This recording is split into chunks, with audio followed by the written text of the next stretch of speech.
More than once I have heard people say that life changes in an instant. We live on such a narrow margin that the slightest breath can cause us to spin out of control. I was 27 and living an ordinary life when I met Kathy. She was a few years older than me and had more adventure in her life. She was an attractive blonde with a quirky personality. I think what I appreciated most was her sense of humor. It was fun, with a touch of cynicism. We became fast friends. For months we remained close, watching each other go through one failed relationship after another. Finally, we thought it was a good idea to look out for each other.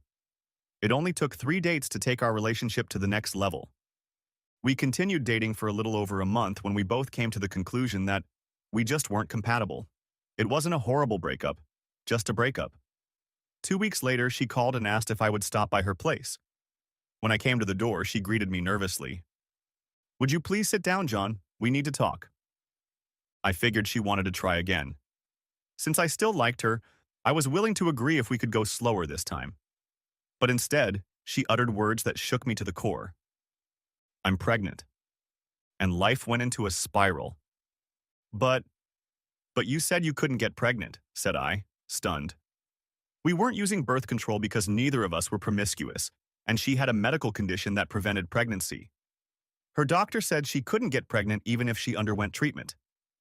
I know what my doctor said, but I am pregnant. There was no one else, it's yours. What do we do? Her head was spinning. The thought flashed through my mind that maybe she would get an abortion so I could absolve myself of responsibility. I immediately felt ashamed. I had always wanted children, and there was no way I could ask for something like that. Fortunately, she couldn't either. We talked for weeks about what to do. Eventually, we agreed to do everything we could to make things work between us. We went through months of couples counseling, and I moved in with her to help and care for her. Soon after, Danielle was born, and I couldn't have been happier. She was perfect. Because the doctors performed a C-section, she was born the way she would look throughout her childhood.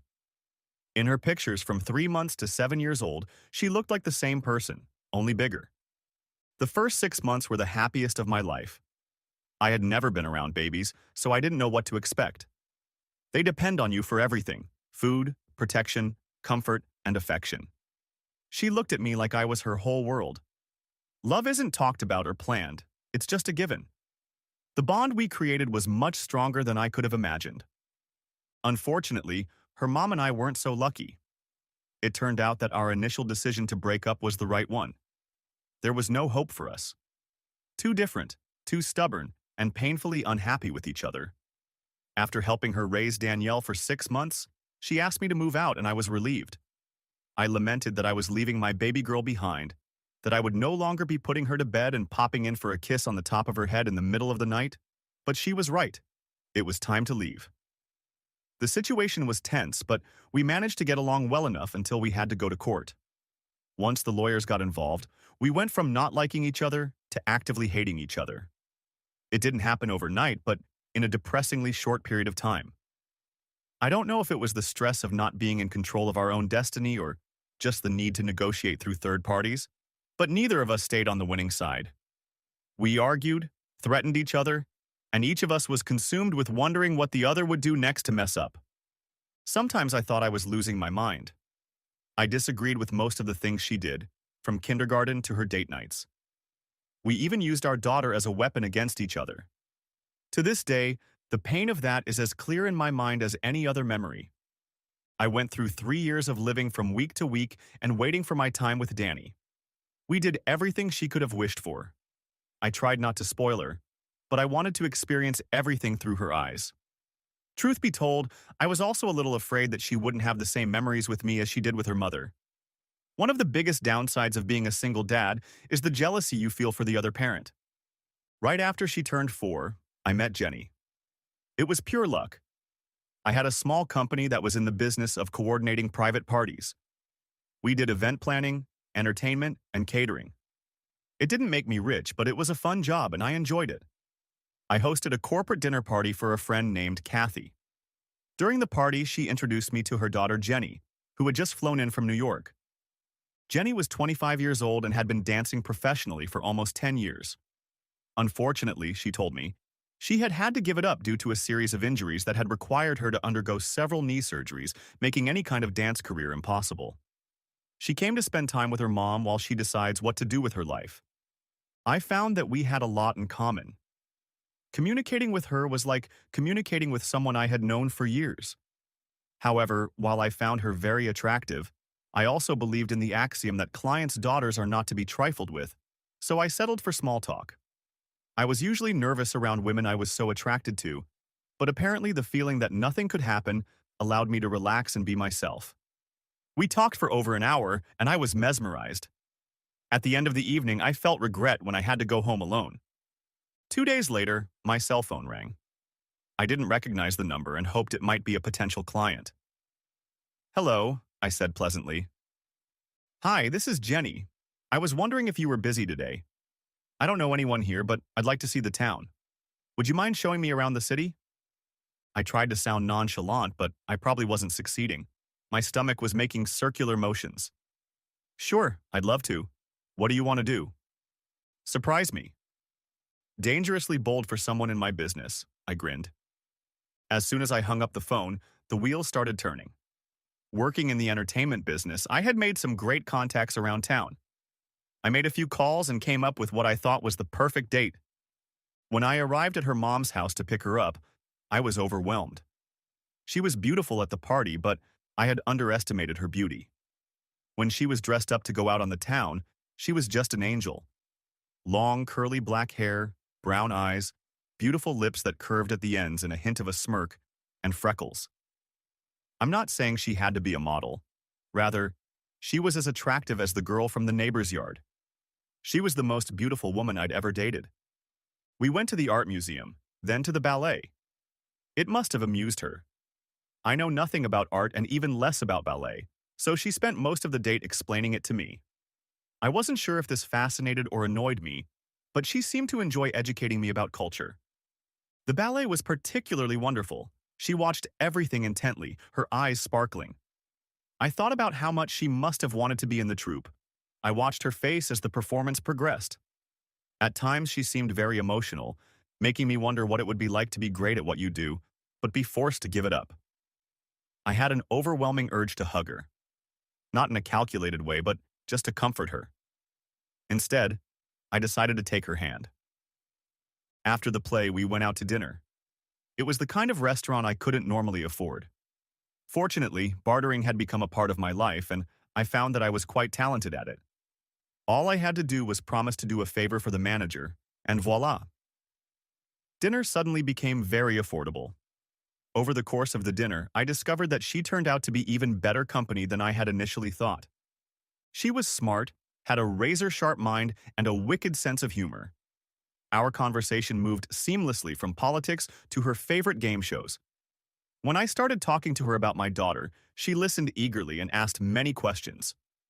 This really impressed me because most people just nod and patiently try to humor you despite having no real interest. We ended the date by making out in the front seat of my car like teenagers. She had the softest lips I had ever kissed. I tried to keep the situation under control, not wanting her to think it was just physical pleasure for me. When we finally said goodnight to each other, I drove home wondering what I could do to top that. Turns out I didn't need to bother. Jenny was just as comfortable going out to eat pizza and listen to a band as she was socializing with the rich and famous.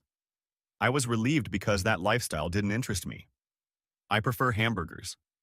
Steak and lobster is cool, but trying to pretend to be something you're not is a bad way to start a relationship. After a couple weeks and half a dozen dates, we went out to dinner and dancing. I'd been dreading this since the very first date. I'm definitely not Fred Astaire, and I was afraid she would look at me on the dance floor and change her opinion of me. That quickly ceased to be a problem. She was so graceful that I didn't feel like a complete fool. We twirled around the dance floor like we'd been doing it for years. Probably every man in the bar was jealous of me. She looked amazing and her moves were breathtaking. I've always loved talented women. Musicians, artists, and especially dancers have always had a different effect on me than most women. There is an elegance in their movements that goes far beyond sensuality. As the evening went on, I derived almost as much pleasure from watching Jenny dance as I did from dancing with her. I felt an uneasy feeling in my gut, and realized I was falling in love with her faster than I thought. After that, we drove to my house.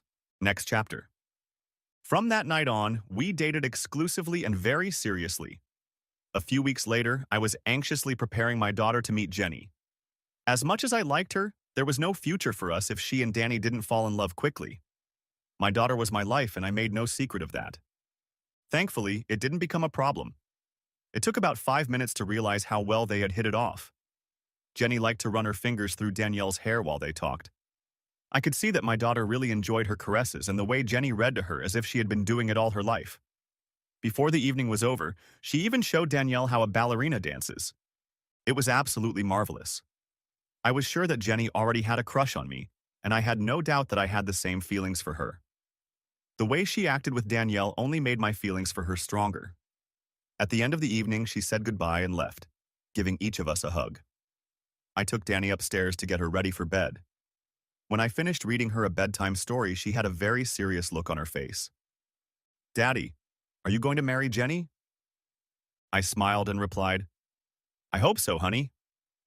"Good," she replied enthusiastically. "Life can be wonderful." Next chapter. 4 months had passed when I got a phone call. It was Kathy, and I realized she had been crying. She simply said, "We need to talk." I didn't like her tone, and I left the house without realizing to ask if she meant that we needed to talk immediately. When I arrived at her house, she informed me that she wasn't feeling well. She went to her doctor and the test results came back in the morning. Pituitary cancer, advanced stage, no cure. I was speechless. Over the last year, our relationship has improved somewhat. She and I stopped arguing so often, which helped us stop questioning each other's motives. Once that happened, the hatred of our past faded away. Now it was easy for me to let go of my negative feelings, realizing that my daughter was going to lose her mother. "I don't know what to say," I stammered. "I'm so sorry. Is there anything I can do?" "Yes, you have to take Danielle now. I'll be too sick to take care of her soon, and she needs to get used to having you around all the time. She's all I'm leaving behind, and I want her to be happy." I just nodded my head and tears came to my eyes. 3 months later, she was gone. Danielle was devastated. She couldn't understand why, and I couldn't explain it. It was months before she was back to her old self. I felt so helpless. Jenny understood Danielle's situation and spent as much time with her as possible. They became very close, and I could tell there was a bond between them that eased my daughter's pain. I don't know how I would have gotten through that time without her help. I waited 6 months to propose out of respect for my daughter. I was afraid she would think I was trying to replace her mom. When I was finally convinced that the time was right, I asked Danny first to make sure there wouldn't be any problems. She seemed very excited about it and was looking forward to something positive. The first thing to do was to buy a ring. I know that nowadays men are supposed to let the woman pick out the ring so she can get exactly what she wants, but I'm old-fashioned. I wanted to surprise her with a ring and I wanted her to like it. Early on in our relationship, I learned that Jenny had a thing for yellow roses. She couldn't get enough of them. For months, I surprised her with bouquets, figurines, and even a professional painting done by a friend. Surprisingly, she never tired of these gestures. It became a kind of game between us. I had to find new ways to surprise her. I approached an artist I had worked with in the past and asked him to design something we both thought was exceptional. I had the number of a jeweler who owned his own store. When he had gotten married a few years earlier, I had to step in at the last second and fix a mess that another company had made. He was so happy that he promised to do his best to make it up to me. After telling me about my options, he agreed to lower the price so I could afford it. He beat me up for future favors, but it all worked out. Next, a plan had to be devised. I thought about a public proposal but couldn't figure out how to do it right, so I decided it was best to do it in private. I wanted to get Danielle involved somehow. I've read that children sometimes feel helpless when their parents remarry. Since they have no say in the decision, they may resent their spouse. I decided to ask her to help because I thought Jenny would enjoy it and to make her feel more involved in the process. She was very happy to be my co-conspirator. I invited Jenny to a concert by a pianist who was touring the States. He was only in town for one night and I was able to get very good seats. It was an amazing experience for both of us. When we got home, We caught a candlelight dinner consisting of smoked salmon from her favorite seafood restaurant and a huge array of side dishes handpicked by a great local chef. Jenny seemed delighted with everything. We ate and talked until we could finish another bite. I excused myself for a moment and found Danielle upstairs with Tammy, the neighbor's daughter who sometimes looked after her for me. I told her it was time for Danny to help me and she could go home. Tammy smiled happily and wished me luck. I took a very excited Danielle downstairs to the dining room. Jenny jumped up to give her a hug and started telling her the details of our wonderful night. I distracted her for a moment and winked at Danny. She pulled a small box out of her pocket. "Jenny," she said shyly, "Daddy and I wanted you to have this." I glowed with pride. She had said it perfectly, exactly the way we had practiced it. Jenny's hands shook as she took the box from Danielle's hands. She opened it and revealed a ring that a man like me shouldn't have been able to afford. A sterling silver ring with a dainty finish and a stem running all the way down to a beautiful yellow rose, with the biggest diamond I could afford on top. I took it out of the case and put it on her finger. "Jenny, will you marry me?" She shouted, "Yes," hugging me. Daniel grabbed her leg, demanding that she not leave his side. And I was so happy that everything had gone according to plan. And I was even happier that I had the foresight to set up a video camera on the refrigerator to capture everything that happened. Next chapter. We had an amazing honeymoon. Her mom watched Danny for a whole week while we flew to New York. She introduced me to all her old friends and made me feel like royalty. We stayed at a great hotel. By the end of the week, I was excited to get home where I could get some rest. When we got back, we got into a familiar rhythm. Jenny got a job as a secretary for a construction company. It wasn't her dream job, but it paid well, and her work schedule allowed her to spend a lot of time with me and Danny. Things were going our way, and we didn't have to work at it. We had a lot of common interests, so it was rare for either of us to have to talk the other into doing something. We had special dates, so each of us could try something new. The rules were that the one who made the date could do whatever he wanted, and the other had to agree and not complain. If the date didn't like it, it didn't have to be repeated, but you couldn't refuse without at least trying it. Her dates were very interesting.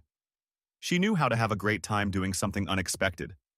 I don't know how much she enjoyed my outings, but she was always on top of things and made me feel like it was important to her. Being a guy, I probably underestimated her influence. It was uncomfortable for me, but I think she felt it more deeply. She may have even feared we were drifting apart, but she never said anything to me. When we tried to talk about it, nothing worked. We both tried to work things out, but something kept getting in the way. A few weeks before our anniversary, she got a call from her friend Megan. She was one of Jenny's friends from New York that I had met on our honeymoon. Megan had moved to the city after our first anniversary, and they immediately resumed their close friendship. I never really liked her because it gave the impression that I wasn't welcome when they went out. It wasn't bad enough to complain about it to Jenny, but we didn't seem to hit it off at all. I took it as an opportunity to give Jenny a piece of her old life. She could do things with Megan, and it left me time to do things just for myself. I also liked the opportunity to be alone with Danielle. She was so close to her stepmother that I was glad for the opportunity to be alone with her.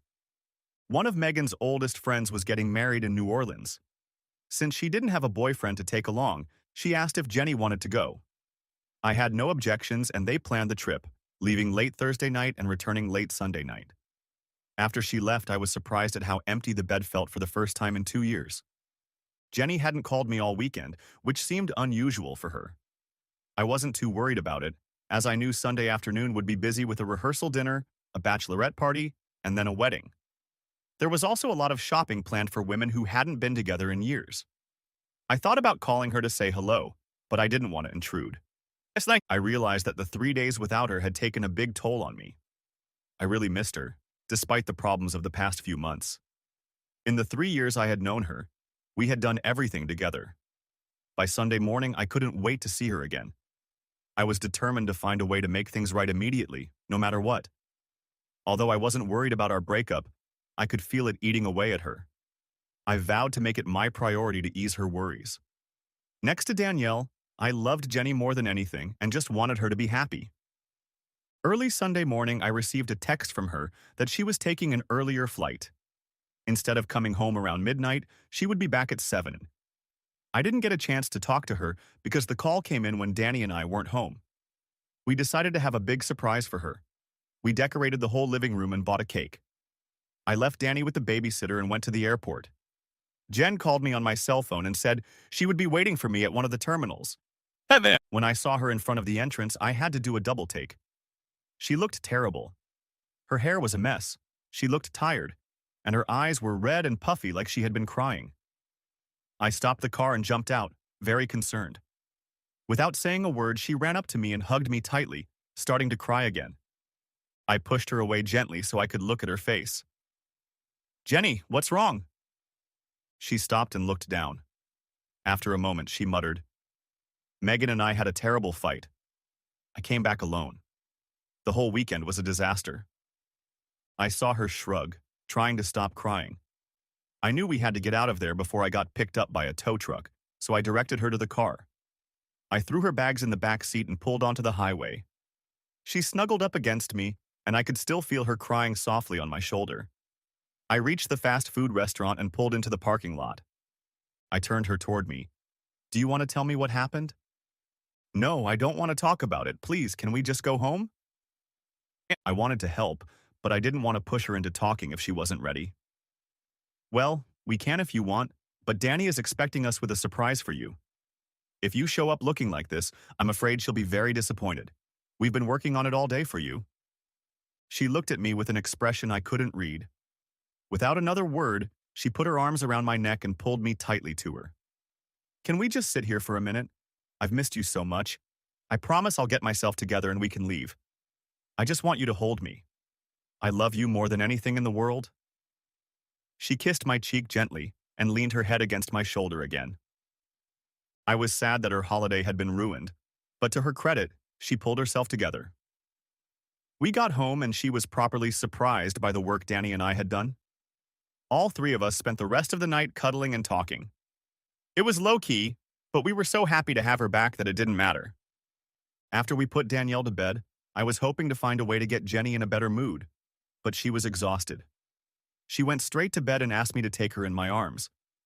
The fight with Megan must have been really hard. As she fell asleep in my arms, I felt that a mistake had crept back into my plan to solve our problems. It turned out to be just the opposite. Jenny was very depressed all week, but returned the following weekend. That seemed to be the end of our problems. For the next 6 months, everything was fine, and she was the perfect wife. For my part, I tried my best to make her feel as loved as I did. Our care for each other put all the troubles behind us, and we found our rhythm of life again. Next chapter. Now you are saying to yourself, "Everything is perfect, so how did you get here?" Well, that's easy. I'm a pervert. Don't get me wrong, I'm not into anything disgusting. I don't enjoy looking at sick pictures. It's just that even though I have a wonderful wife who fulfills all my fantasies, I like to check out these sites from time to time. It's harmless, and I figured I'd rather look at a pretty girl every now and then than fantasize about someone I know. The fantasies seemed like something that would undermine my marriage.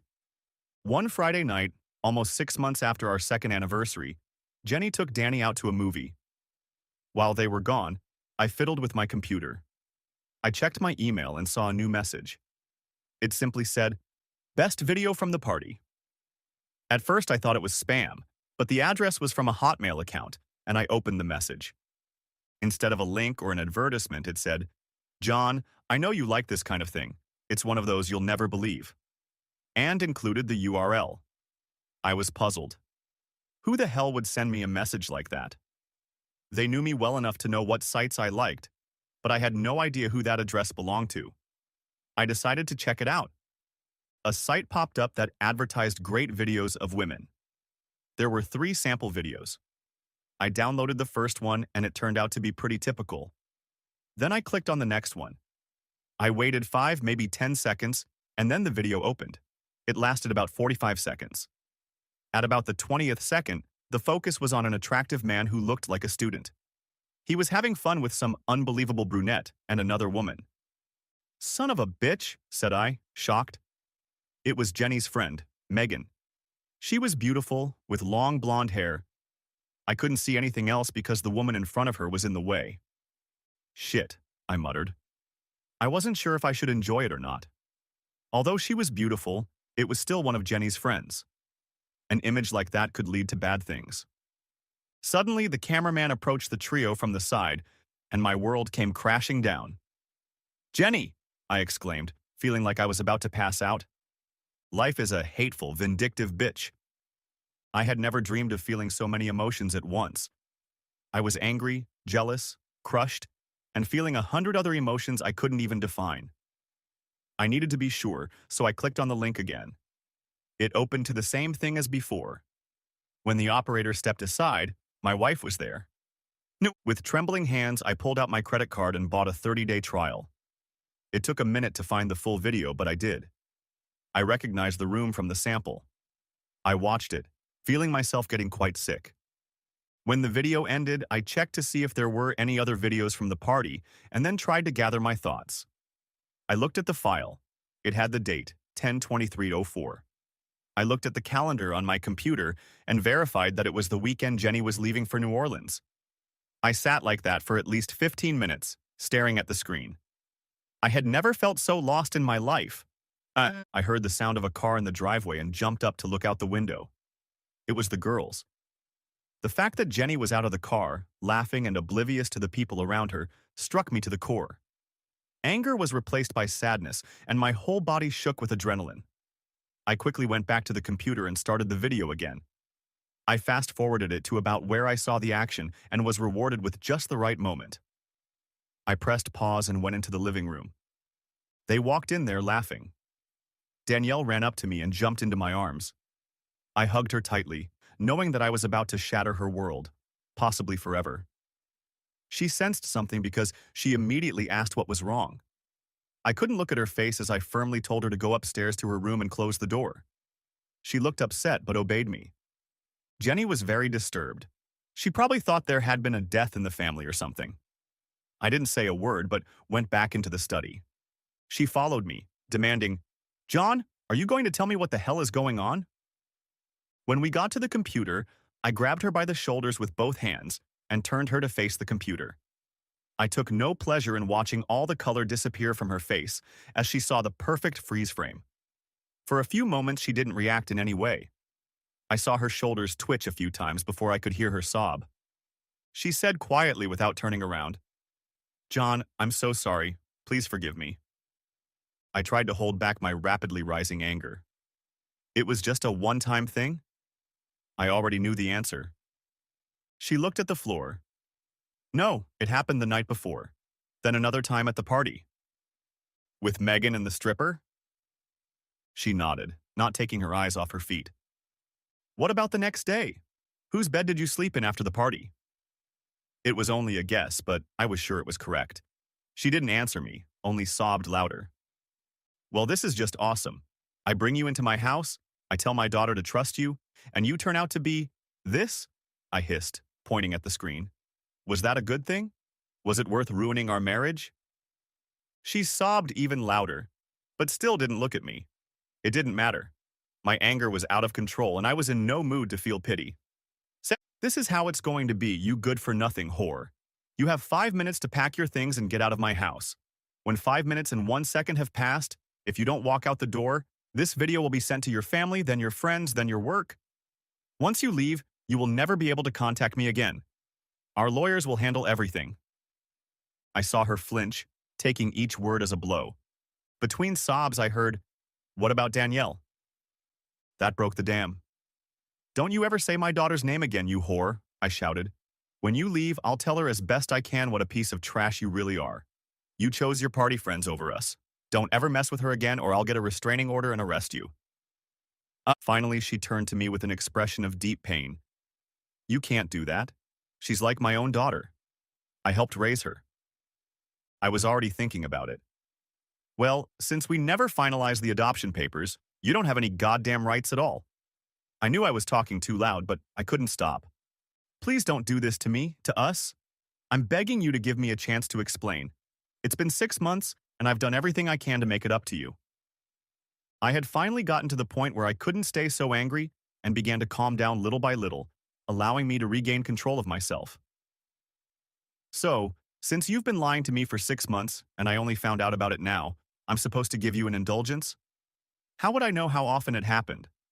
Why would I even trust a lying whore? Even if I did trust you, I don't care. You made your choice. Then I started counting out loud. 1, 2, 3, 4. Please, John, I'm so sorry. I'll do anything to get another chance. Please don't do this. 10, 11, 12. I was starting to feel like she wasn't taking me seriously, so I sat down at the computer and opened my email account. I sent a new message to both of her parents and Nicole's sister, then typed in the message box, "The truth about your daughter." Finally, I clicked the button. I didn't even look over my shoulder as I continued to count. 22, 23. With a frustrated exclamation, she ran out of the room and ran upstairs. I waited a moment so I wouldn't snap, then followed her. I stopped at the top of the stairs, just a little ways away, and listened to her frantically packing. I checked my watch and saw that there was about 3 minutes left. And then I heard something that made my heart skip a beat. "Jenny, where are you going?" Danielle came out of her room and saw her stepmother panicking and packing, crying loudly. "I'm sorry, baby. I have to go to Aunt Nicole's house for a little while. I did something really bad and hurt your daddy. It's all my fault, not his." And I thought I had reached the limit of the pain I could feel until I heard Danny say through her tears, "Did you say you were sorry?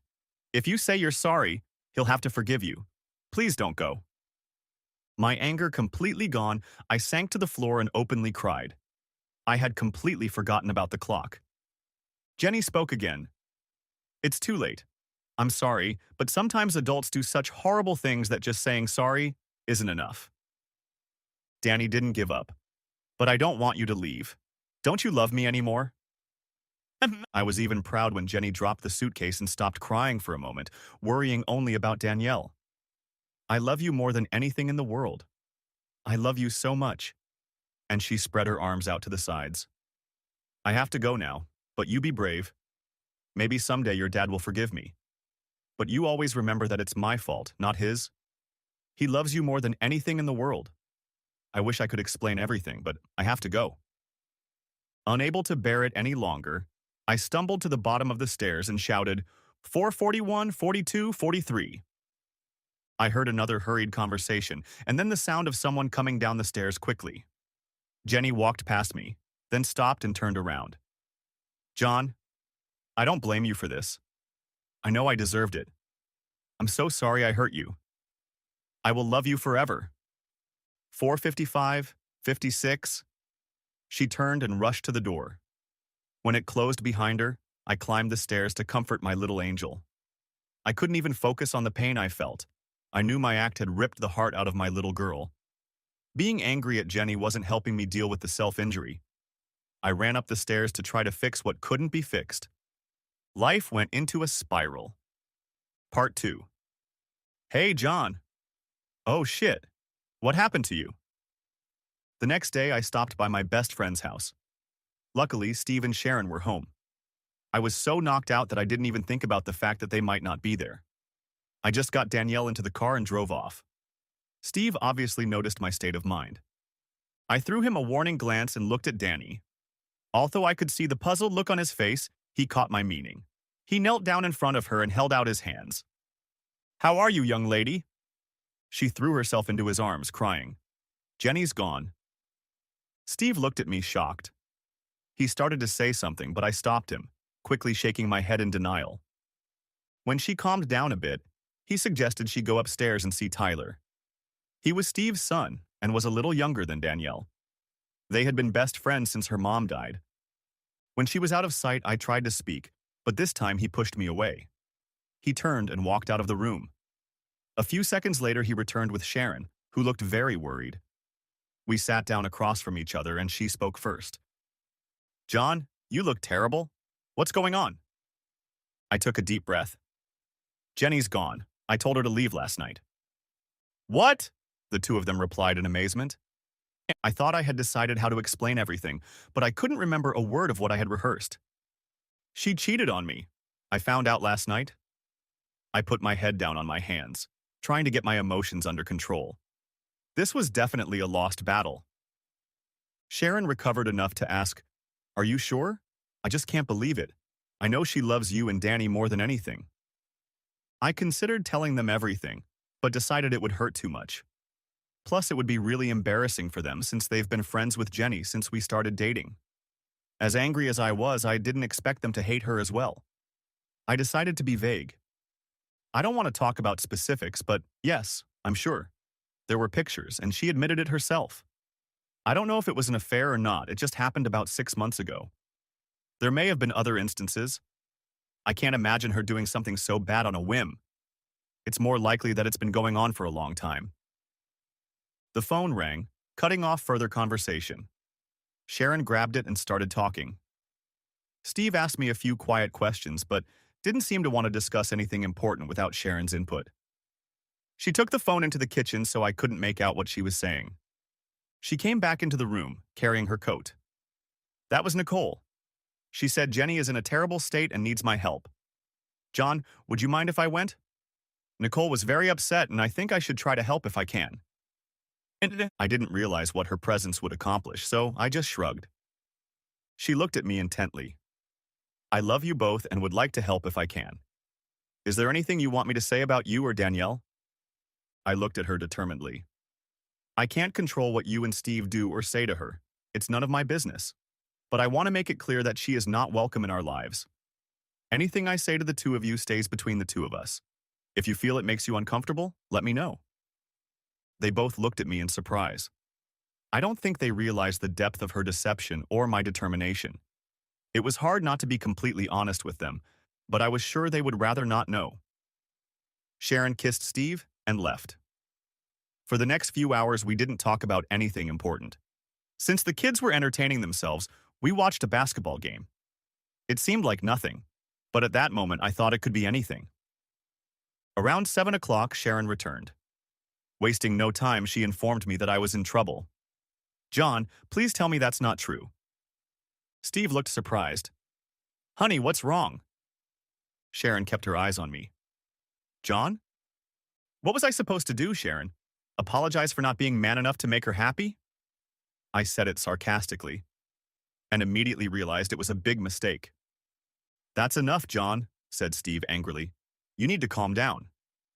Turning to Sharon, he asked, Honey, what's going on? It was awful. Jenny was hysterical. She said John didn't just kick her out. He told her he wouldn't talk to her anymore and would get a restraining order so she couldn't go near Danielle. He then told her she had 5 minutes to pack her bags and leave, or he would send out pictures to her family and work. She turned to me again.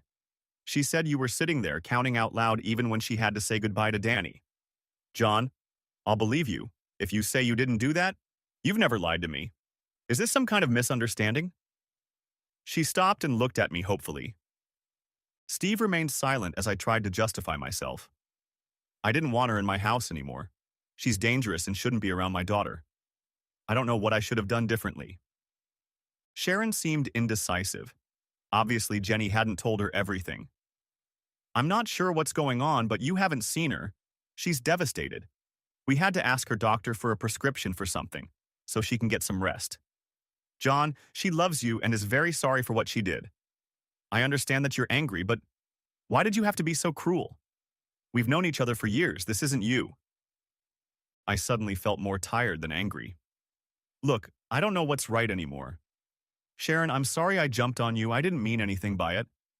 I'm tired. We should get going. I really appreciate you guys putting up with me all day. I know it helped Danny being here.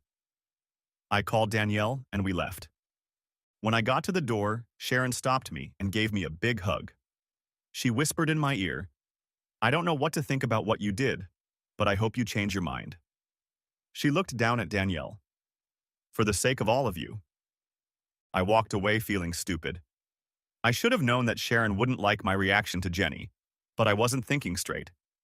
I figured if I told her everything, it would make a difference. I spent the next few days with Danielle just trying to recover. I couldn't eat or sleep. The only thing that kept me going was the realization that I had to be there for her. She was so devastated, I couldn't imagine how things could get better.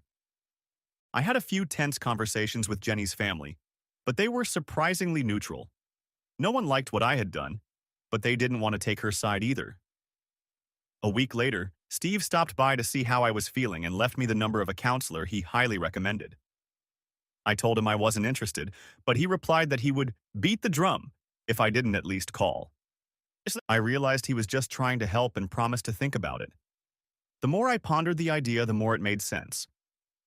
In my current state, I didn't envision anything good for my daughter, so I decided to give it a try, at least once.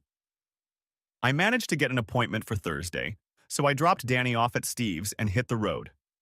I followed Steve's directions and headed to an office park set back from the road. It was a group of small offices that housed a variety of different businesses. I checked the address a second time and couldn't believe what I saw. Steve had tricked me. The name of the office belonged to a church.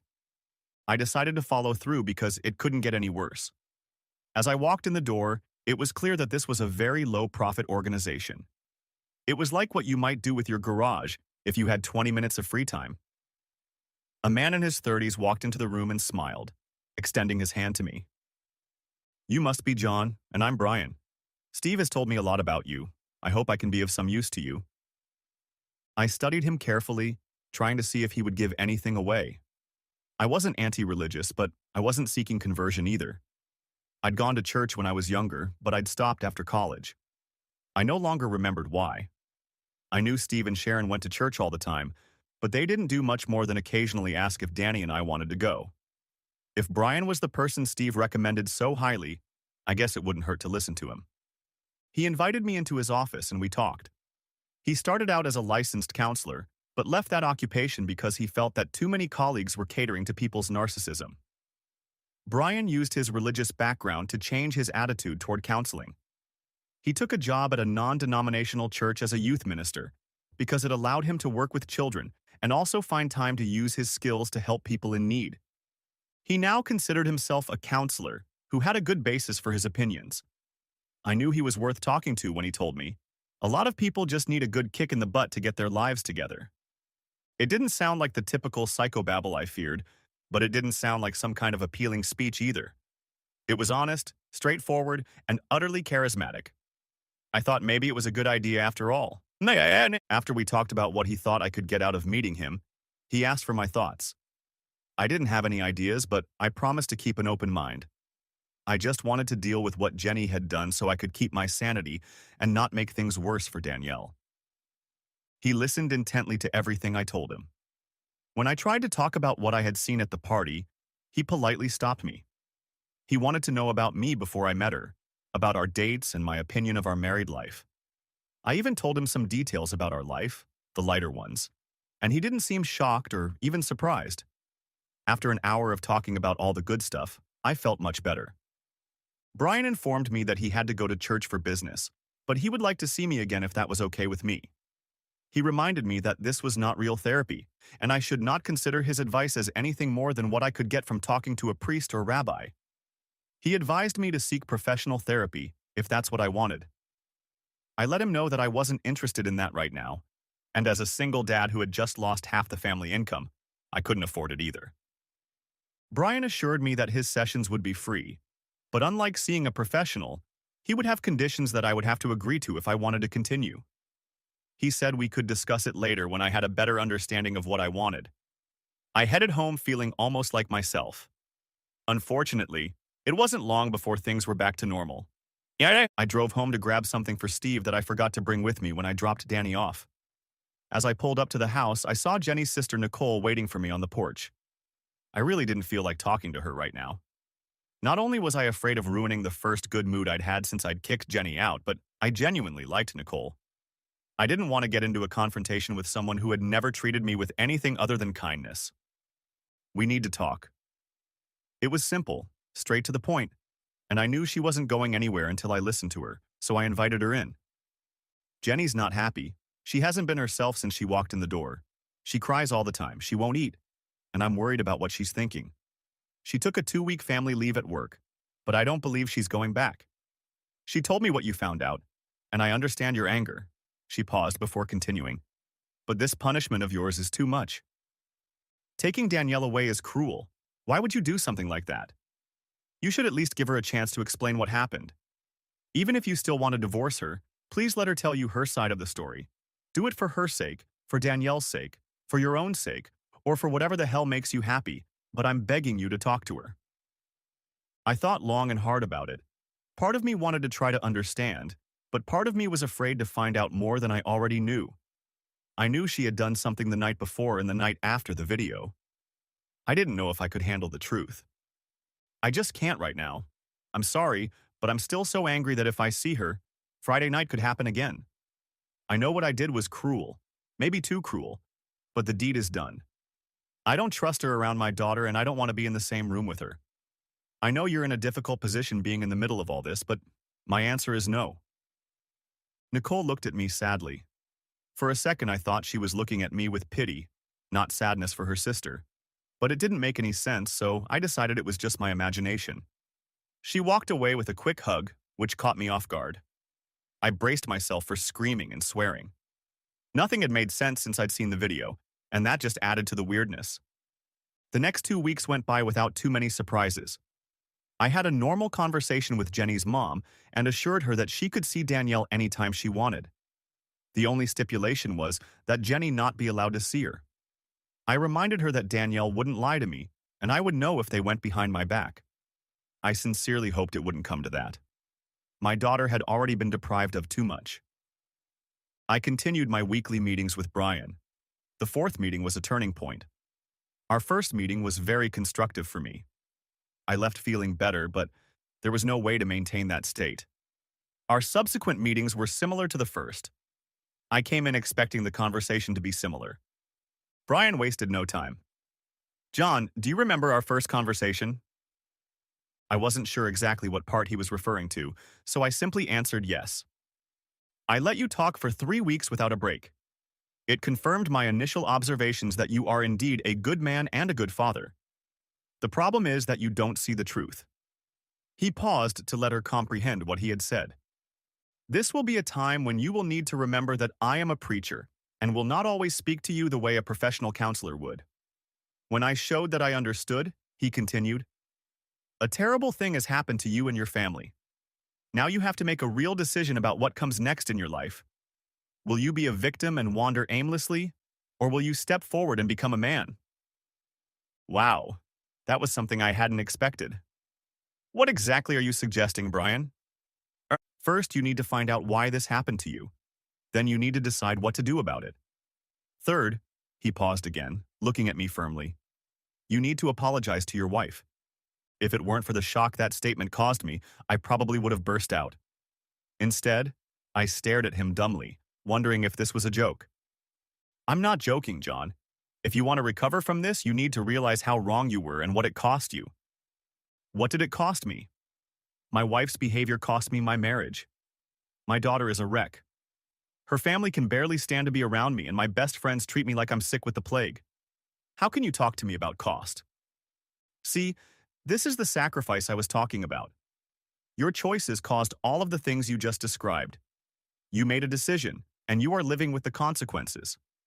I'm sitting here listening to you talk about how great your life was, and then one event leads to the complete collapse of everything. My anger began to build. So what are you suggesting? I'm wrong to be upset because she cheated on me? Not an affair, but a complete betrayal of everything we had. She spent an entire weekend acting like a slut, doing it in public and doing it with an unknown number of men and women. Brian gave me a sarcastic look, but didn't change his tone as he continued. I never said you shouldn't be upset, nor did I suggest you divorce her. You have every right to do both. I said you need to find out the reasons for her betrayal and ask for forgiveness. His look changed to resemble the way I look at Danielle when she misbehaves. People have such a misconception about forgiveness. It's not easing someone's transgressions, but letting them off the hook. Right now, you are acting as judge, jury, and executioner. You're doing this to someone you still love, and guilt is destroying your life. When he was satisfied that I was really listening and trying to make sense of his words, he continued, there is a true story about a mother whose son was murdered. She lived in grief for several years until she went to see the man convicted of his murder. After meeting him in prison, she forgave him. The simple act of giving up her hatred allowed her to move on with her life. It didn't make her love him or understand his act. It didn't change his punishment or society's attitude towards him. She just needed to get rid of the pain so she could do something constructive with her life. Think of all the good things you told me about your wife, how much you loved her, and what a positive impact she had on your life. Tell me if I'm wrong. Has this punishment made your life or Danielle's life better? Seeing that I wasn't going to defend myself, he continued, any mental health professional will tell you that holding on to anger is a negative thing. This vendetta you're on can only drag you down into the misery you're experiencing. I like you, and I want you to get better. But I don't believe that will happen unless you acknowledge your fears. I don't want to listen and see you suffer when you have the opportunity to fix things and maybe even overcome. I'd like you to think this through before we talk about another session. I don't know if it would help for us to meet again until you take steps to take control of your life. I also want to suggest that you think about the idea of inviting Jenny to a session. I think it could really help you find a way to deal with your pain. I sat there trying to absorb everything he said. I really enjoyed our sessions, and I believed what he said about encouraging me to do what he thought would help me get better. But I just couldn't get my head around it. I felt very different on the way out than I had in previous sessions. Surprisingly, I wasn't that upset by Brian's statements. I just wasn't sure if and how I was ready to talk to her. I hadn't talked to Jenny since I kicked her out. If I took him at his word that it would help me, how would I ever get over what she had done and ask for her forgiveness? I couldn't even imagine having a session with her.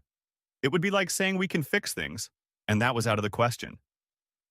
I called Steve and asked if they could keep an eye on Danny for the night, and then set off on a very long drive. There were too many memories at home and I needed to think. After a couple hours, I stopped and got a hotel room. I spent most of the night walking around the hotel grounds or sitting in my room. Eventually, I made a decision and managed to get about 2 hours of sleep. Before getting Danny up, I called Nicole. I was answered with a very icy, "Hi." When I asked if we could come over to Jenny's house, it got much warmer. She said they would be home all day. I said she could tell Jenny or leave it as a surprise as she saw fit. On the way out, I told Danielle that we were going to her stepmother's house. And I thought about what I had been told about her not eating and crying all the time and was afraid of how it might affect Danielle, especially after she lost her mother to cancer. I decided to tell Danielle something to soften the impact of Jenny being so depressed. I told her that Jenny had been very sad since I asked her to leave and that Danny should take care of her for the day. That's all you can say to a 7-year-old. She couldn't wait. She solemnly promised to take good care of Jenny, and I knew she would be too busy with her duties to be upset. I was so proud of her. When we arrived, Nicole met me at the door with a hug. "Thank you so much for this. I was so worried about her. I just didn't know what else to do." I warned her, "You know this doesn't change anything between us. I just think it's the right thing to do." I didn't want to mention Brian and his proposal. "This is just the beginning. You need to prepare yourself." She didn't elaborate. "Jenny, we have company."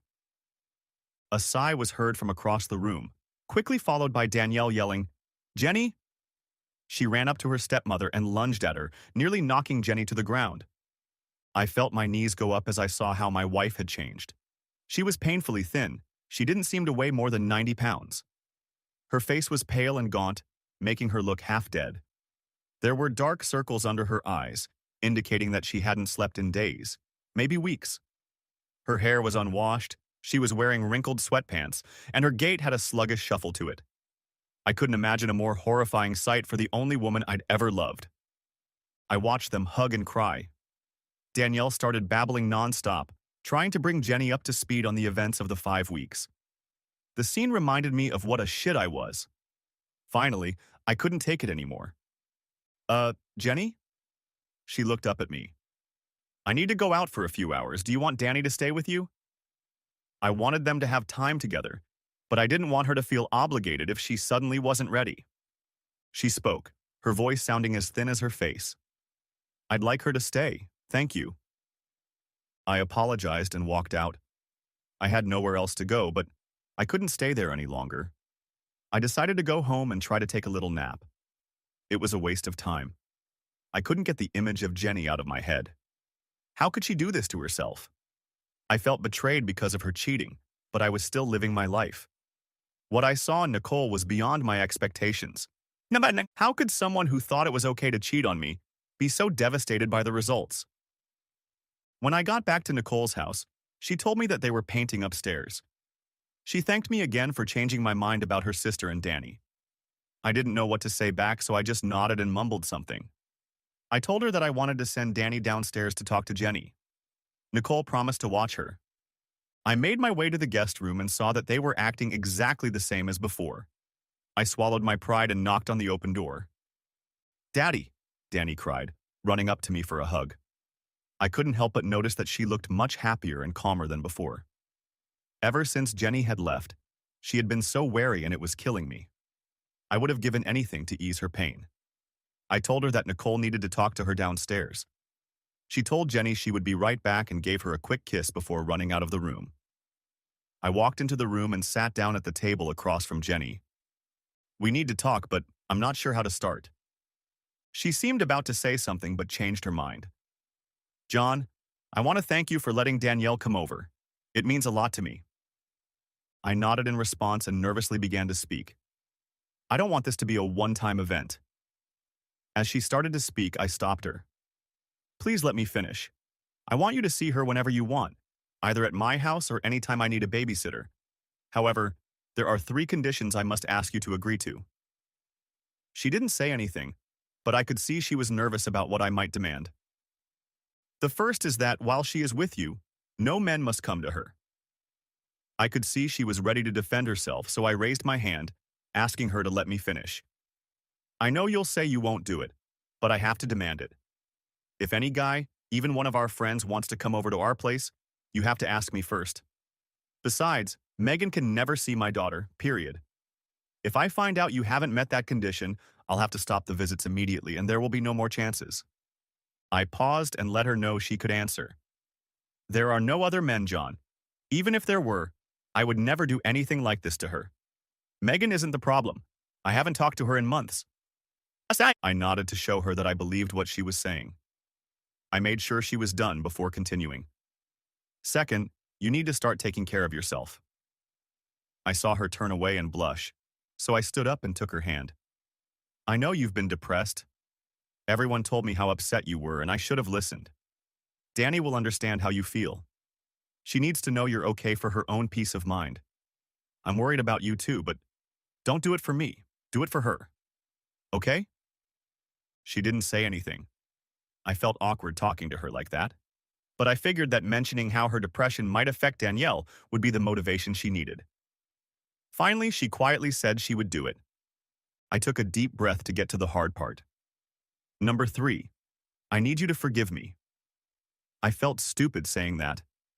I froze for a moment because I couldn't figure out how I was going to explain it to her. "Forgive you for what?" she asked, perplexed. "I'm the one who did everything. It's all my fault." She began to cry, very quietly. I tilted her face toward me, wanting to make it easier for both of us. "I want you to forgive me for intentionally hurting you. What you did crushed me. But no matter what really happened, I know you never meant to hurt me.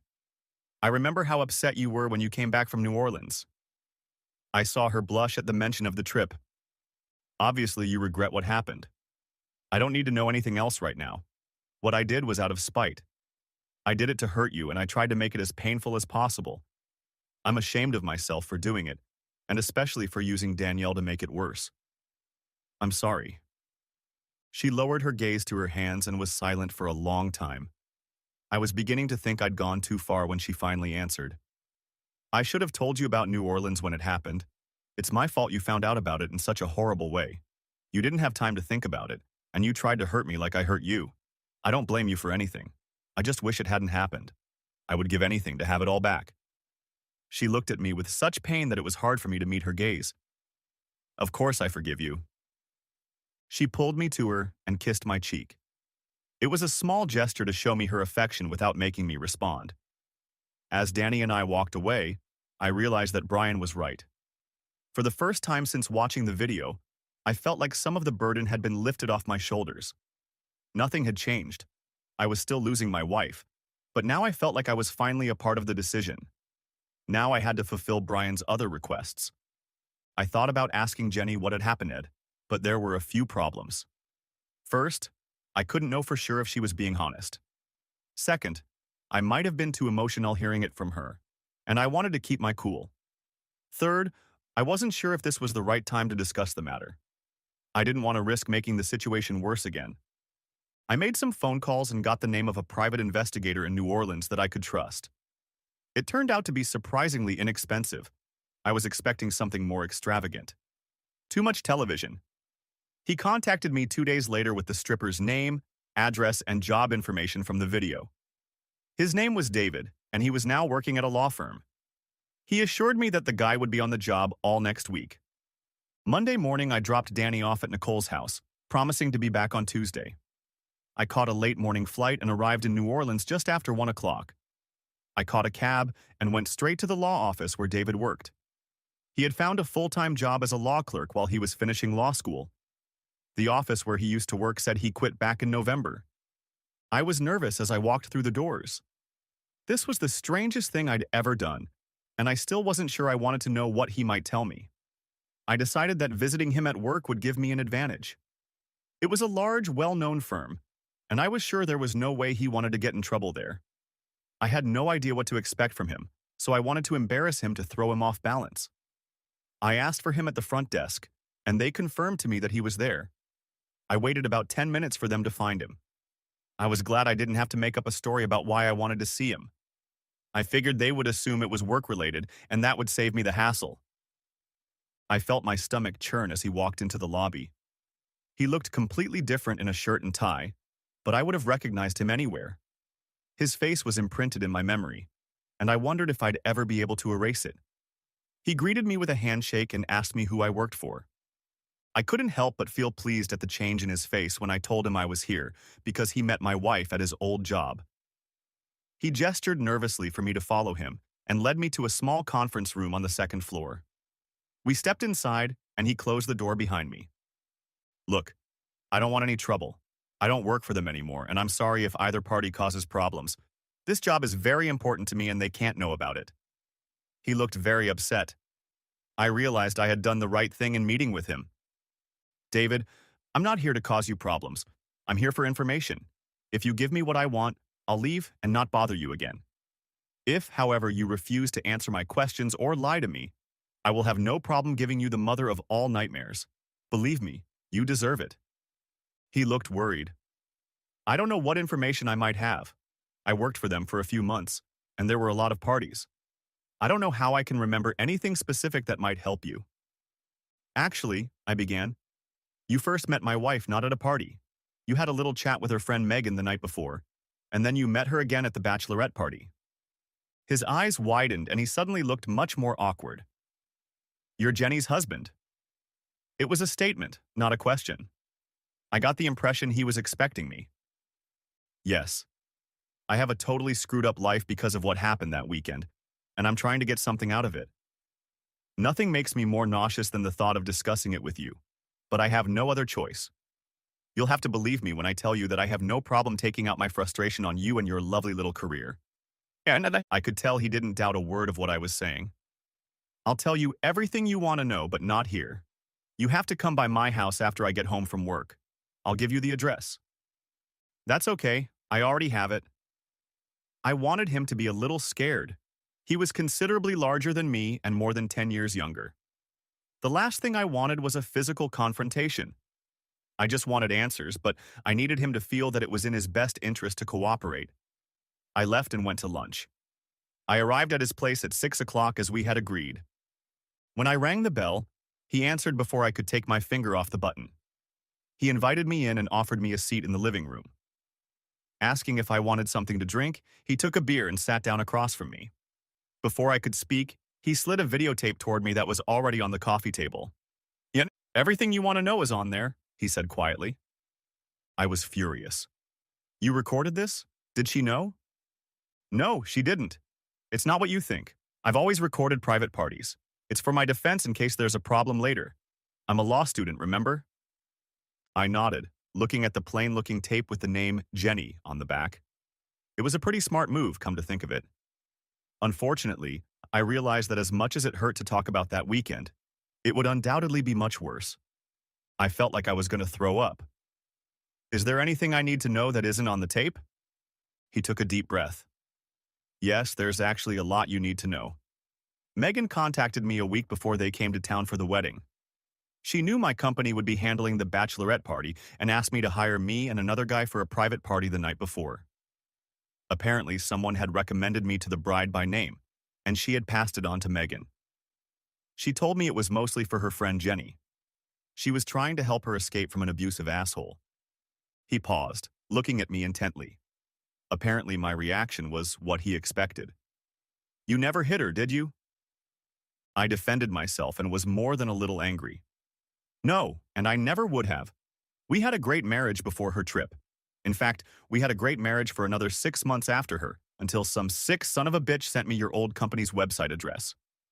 I looked on the site and found a video of a party with you, her and Megan. That put an end to everything. Surprisingly, he looked disappointed. You two broke up? Well, what did you think? What did you expect when I found out about what she'd been doing those 3 days? You mean 2 days, don't you? He corrected me. Noticing my blank expression, he thought for a second. She didn't tell you about Sunday? Same. We haven't talked about anything. We haven't talked since I found out. He honestly looked concerned. Look, John, I know I'm the last person you want in your business, but you should have talked to her about everything that happened. It wasn't what it seemed. I was stunned.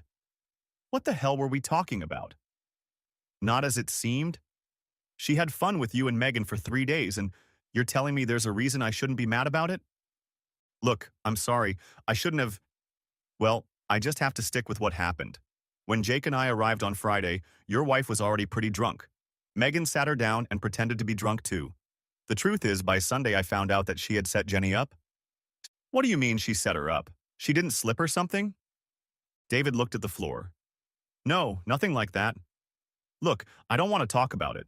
Just watch the tape and judge for yourself. I'm sure it's going to be horrible for you, but telling you won't make it any better.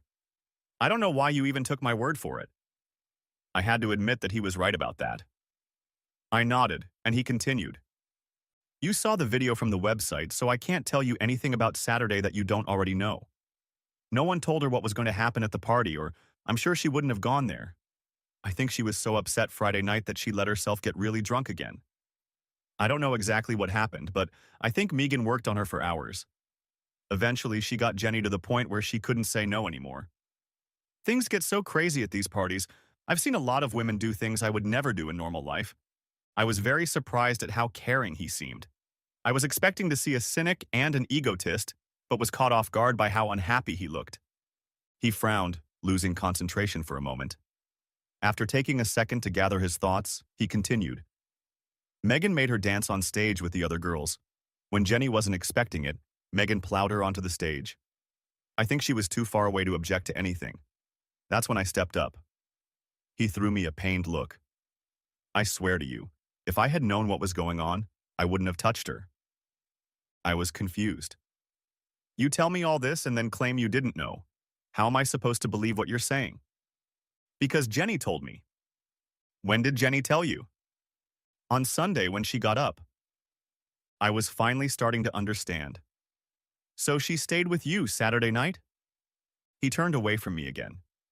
Yes, but it's not what you think. The reason the camera cut out on the video is because she kind of freaked out in the middle and ran out of the room. I was really worried, but Megan said it was no big deal. She said you called and yelled at her because you weren't home on Saturday and it upset her. It was stupid of me not to notice that there was something else going on, but I figured a guy who beats his wife. I guess I didn't question it because I thought it was cool to help someone like her get away from a jerk. Megan paid me to sleep in their hotel room after the party. I told her I was too tired for anything to happen that night, so she asked me to sleep with Jenny the next morning when we woke up. I don't know where Megan was staying. When I got there, Jenny was already asleep, so I climbed into bed and passed out. The next morning, she woke up before I did. She ran to the bathroom and started throwing up. I thought it was from a hangover, but then I heard crying. I went to the door, and she was curled up in a ball on the bathroom floor. It scared the hell out of me. I tried to get her out of there, but she wouldn't move from her spot. After about half an hour, I managed to coax her back to bed. I got her some coffee, and she finally started talking to me. It was awful. She would talk for a minute and then start crying hysterically. She talked about you and your daughter and how wonderful her life had been. She was afraid she had ruined everything and felt terribly guilty. I stayed with her until it was time for her to leave for the airport. The whole time she was berating herself for what had happened and saying that you could never forgive her. Just before she left, I told her that she shouldn't tell you. I said that if it was my wife, I didn't want to know. If she really didn't want it to happen, then instead of ruining everyone's life, she should try to make it up to you. It seems like it helped her at least pull herself together to get to the airport. I felt so bad about everything that had happened that I called Monday and quit. When I took the job, it seemed so perfect, getting paid to have fun. When I saw what she was going through on Sunday, I wondered how many other marriages had broken up because of these parties. I had already gotten a good offer at the firm, but kept putting off starting work. After spending Sunday with Jenny, I realized it was time to move on. That's all I know. If you want to take my word for it, don't watch the tape. It'll be a hell of a nuisance to see it like that. If you watch it, hopefully it will help you realize that she was set up by Megan. All I can say is I'm sorry Jake and I helped. I think you're crazy not to give her another chance. She told me that she didn't mean for any of this to happen and she wanted it all back. She had no reason to lie to me, so I believe her. When he finished, I tried to figure out how I should feel. Should I say thank you to the man who entertained my wife? Now that I knew more about what had happened, did it really matter? Jenny was still cheating on me, but at least now I knew it was a one-time thing and not something she was looking for. Drunk or not, she had agreed to it, and then compounded her betrayal by repeating it the next night. David's description of her guilt made me feel more sympathy for her, but I couldn't get the image of the party out of my head. Now the other question became, should I watch the tape to confirm his version of events? Surely it would turn out to be worse than the one I'd seen at the party, and what would that change? Honestly, I didn't know if I could handle seeing her like that. I wondered exactly how I deserved it. Since everything was done on the first day, I caught an earlier flight. I got back into town very late, so I left Danielle with Jenny and got some sleep. In the morning, I called Brian. I told him some of the details and asked for a meeting. He said he would have some time this afternoon and I could stop by his place. I'm asking, okay, now that you know some of the details, you need to talk to your wife about it. I noticed that Brian often referred to Jenny as my wife, or some other affectionate word rather than just saying her name. There was probably some special reason for this, but I didn't understand it. Now that some of the gaps have been filled in, I think I'm ready to talk to her. However, the problems still remain. How will I know she's being honest, even if I want to believe her? If it turns out that everything happened the way David explained, then she certainly deserves more sympathy than I gave her. But that doesn't excuse what she did. She was still cheating on me, and I doubt she'd have much sympathy if I got drunk and slept with her. And then there's the video. Should I watch it? These are all very important questions, John. Unfortunately, I can't answer any of them. All I'm urging you to do is take charge of your life. And it's not because I think you'll be better off if you do things my way. I let you talk for 3 weeks to understand your feelings about right and wrong. It's you struggling with your beliefs that makes you so unhappy. You can't let Jenny go because you still love her, but you feel she should be punished for what she did. You have to decide what you can live with and what you are willing to give up. It's not easy, but that's life. I threw him a disappointed look. Thank you, but that didn't help at all. John, all I can tell you is that if you can make a decision without looking at the video, don't watch it.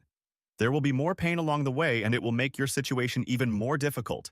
If you need to watch the video to see for yourself how she behaved, then watch it. In my opinion, if you need to watch it to make a decision, you've pretty much made it. I thanked him and took Danielle away. I spoke to Jenny briefly but tried not to sound suspicious. I mentioned Brian's sessions and asked if she wanted to come. She enthusiastically agreed, making me a little nervous about what she was expecting. I tried to be more accommodating and not give her any reason to get her hopes up. I just wanted things to be resolved so I could move on. I didn't look at the tape until just before the session. It was locked in my desk where Danny couldn't accidentally see it. That night, right after dinner, I decided I had to watch it. I asked Steve and Sharon to watch Danielle for the night. Just in case I couldn't handle seeing her, I didn't want her anywhere near me. For an entire hour, I sat at home and just stared at the tape on the coffee table in the living room. Finally, I couldn't take it anymore and put it into the VCR.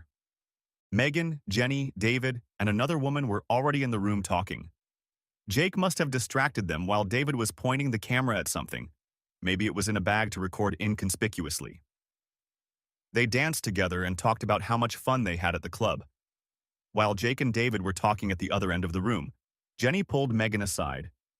It just so happened that she was right next to the camera. Although I couldn't see them, the conversation was easy to hear. Jenny was already slurring her words. Megan, I want to do this for you, but having two guys in my room is something John would be pissed off about. I can only help you up to a certain point and then I have to leave. I'll rent another room for the night and you can have all the fun you want, okay? Don't worry, Jen. Just help me tease them a little so I can get them to the point I want them. You can make your excuses and leave, and I'll get a night I'll never forget. When I danced with Jake, I realized he was hung like a horse. This is going to be amazing. Just trust me. I won't let them try anything with you, and when I'm sure they're ready, I'll let you know it's time to leave. Yeah. Megan stepped to the other end of the room and turned on the boombox. Club music started playing and the girls started dancing with both guys. They must have continued where they left off in the club because they were already dancing more than a married woman should. They touched each other as they moved from one song to the next, though I noticed that David never once tried to touch anywhere that might have alerted Jenny that he was planning something more than just dancing. The guys brought them drinks, and for a few minutes everyone sat around. They danced a few more songs, had a few more drinks, and then Megan said she had an idea for a party game. Details are superfluous. Later, I hit the eject button on the remote and pulled the tape out of the VCR. Blacking out, I watched as it flew out of my hands and shattered into a dozen pieces against the brick wall next to the fireplace. I threw the shards into the fire and ran out of the house, trying to think of any way to keep from making things worse. End of part 1. Part 2 may be coming out in 10 hours. Write in the comments if you're waiting for it. Also, give a like under this video and subscribe to my channel. I hope you enjoyed this video.